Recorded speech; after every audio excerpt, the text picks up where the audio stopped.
বাংলাদেশের মানুষ সত্যিকার অর্থেই কঠিন এক পরীক্ষার সম্মুখীন হয়েছে। গত কয়েকদিন আগেই আমরা দেখেছি প্রায় ১.৫ থেকে ২ হাজার মানুষের রক্তের বিনিময়ে বাংলাদেশ নতুন করে স্বাধীন হয়েছিল। এখন আরও একটা পরীক্ষা আমাদের সামনে উপস্থিত হয়েছে, আমরা অবশ্যই সেই পরীক্ষাতেও পাশ করব। আমরা সকলেই অবগত আছি যে বাংলাদেশের ১১টি জেলার প্রায় ৪৫ লাখ মানুষ পানিবন্দী অবস্থায় আছে। এই পরীক্ষাতেও আমরা পাশ করব, কিন্তু আমাদের একটু ধৈর্য ধারণ করতে হবে। এখন আমাদের যেটা দরকার, আমাদের যার যা আছে যতটুকু সম্ভব সেগুলা দিয়ে তাদের পাশে দাঁড়ানো, তাদের সহযোগিতা করা। এখন আমাদের কাজ না ভারতীয় দূতাবাস ঘেরাও করা। এখন যারা ভারতীয় দূতাবাস ঘেরাও করতেছেন, জনসভা করতেছেন, মিটিং মিছিল করতেছেন, এই সমস্ত কাজ এখন করার সময় না। এখন আমাদের কাজ হচ্ছে যারা পানিবন্দী অবস্থায় আছে তাদেরকে সহযোগিতা করা। সরকারের পাশাপাশি আমরা যদি সবাই মিলে তাদেরকে সহযোগিতা করতে পারি, সহযোগিতার হাত বাড়াতে পারি, তাহলে অবশ্যই আমরা এই দুর্যোগ থেকে বেরোতে পারবো। ভারত যদিও বা অন্যায়ভাবে আমাদেরকে না জানিয়েই আমাদের ১১টি জেলার প্রায় ৪৫ লাখ মানুষের যে দুর্যোগ, যে দুর্ভোগ তারা সৃষ্টি করেছে, সেই হিসাবটা আমরা পরে করব। এখন আমাদের দরকার আমাদের সেই ভাই বোনদের পাশে গিয়ে দাঁড়ানো। কিন্তু তা না করে যারা ভারতীয় দূতাবাস ঘেরাও করতেছে, আমাদের উপর সবসময় ভারত অন্যায় করে, এটা আজকে নতুন না।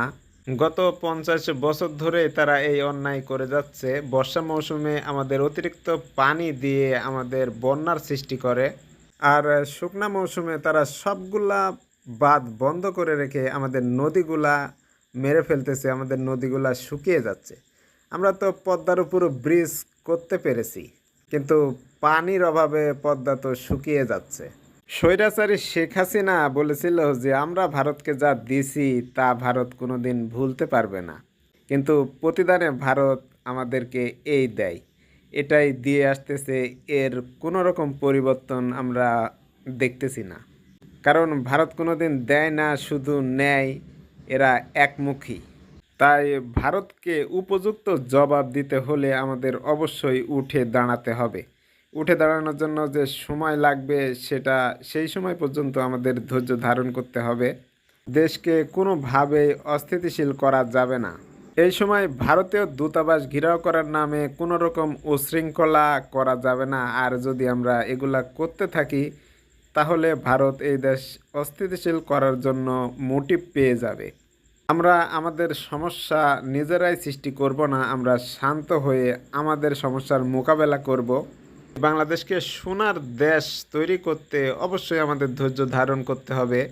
তাই কোনো রকম চিন্তাভাবনা না করে এখন আমরা বন্যা কবলিত মানুষের পাশে দাঁড়াবো। একটাবার উপলব্ধি করার চেষ্টা করেন যে আমাদের দেশে আমাদের ভাইয়েরা প্রায় ৪৫ লাখ মানুষ, ৬২৯টা পরিবার, ১১টি জেলা পানিবন্দী অবস্থায় আছে। এদের পাশে দাঁড়ানো এখন আমাদের সবচাইতে বেশি সংগ্রামের কাজ। গত কয়েকদিন আগে আমরা এক হারামজাদির বিপক্ষে যুদ্ধ করে জয় পেয়েছি, এবং এখন বর্তমানে আমাদের সামনে যে যুদ্ধ উপস্থিত সেটাও আমরা মোকাবেলা করে ইনশাল্লাহ জয় পাবো। একটু সময় লাগবে, যেহেতু এখন নিম্নচাপ চলতেছে আমাদের দেশে। নিম্নচাপ থাকলে এমনি নদীতে পানি বেশি হয়, পানি ফুলে ফেঁপে ওঠে। আরও প্রচুর পরিমাণে বৃষ্টির কারণে আরও ভারত থেকে যে পানিগুলা আসতেছে সবগুলা মিলে বন্যা পরিস্থিতি বিকট আকার ধারণ করেছে। এখন পর্যন্ত শোনা গেছে প্রায় ১১ জন মানুষ মারা গেছে এই বন্যাতে। আমরা আসেন সবাই সহযোগিতার হাত বাড়াই, তাদের পাশে গিয়ে দাঁড়াই। যেভাবেই হোক এখন আমাদের তাদের পাশে দাঁড়াতে হবে, তাদেরকে বাঁচাতে হবে।